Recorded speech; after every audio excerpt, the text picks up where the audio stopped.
Nous, au Sénégal, nous essayons depuis 2002 d'avoir une approche préventive, c'est-à-dire au niveau communautaire, mettre en place une plateforme multisectorielle où vous aurez des interventions qui soient spécifiques, nutrition, de suivi promotion de la croissance, de dépistage de la malnutrition aiguë, de communication pour le changement de comportement, où les comportements clés par rapport à la bonne croissance de l'enfant et un bon état nutritionnel et une bonne santé sont promus. Et ensuite aussi une plateforme où vous aurez, selon les spécificités de la localité, selon les déterminants de la malnutrition dans cette localité, des interventions qui peuvent être liées aux questions de protection sociale, comme le cash transfert, des interventions qui peuvent être liées à, disons, aux questions d'éducation, intégrer la nutrition dans les curricula au niveau de l'école, intégrer au niveau des communautés, au niveau des familles, des interventions liées à l'agriculture, comme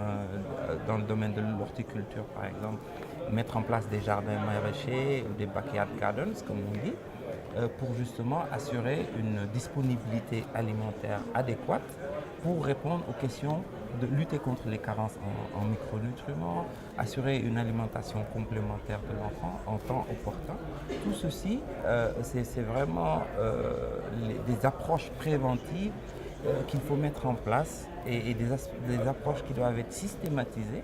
dans toutes les localités au Sénégal. Et c'est là notre combat, au lieu d'attendre que ces populations soient dans des situations de crise pour venir avec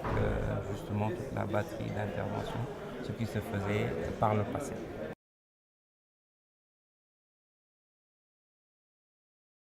Au Sénégal, actuellement, nous sommes membres du mouvement SUN.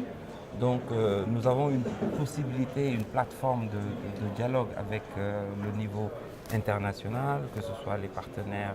techniques et financiers, et que ce soit aussi les ONG ou la société civile.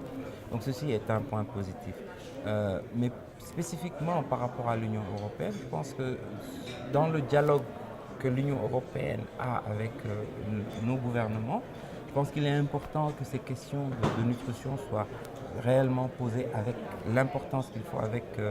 la précision qu'il faut au niveau de la table de discussion, pour qu'on puisse vraiment changer d'approche par rapport à comment nous abordons ces questions de développement durable et la place de la nutrition dans ces questions de développement durable. Que ce soit lorsque nous parlons des maladies non transmissibles, que ce soit lorsque nous parlons de la mortalité infantile, de la mortalité maternelle et des autres questions de développement qui ont un impact sur la nutrition. Je pense que l'Union européenne devrait aussi harmoniser un peu le discours avec nos gouvernements pour qu'il y ait justement cette prise de conscience des multiples facettes de la nutrition et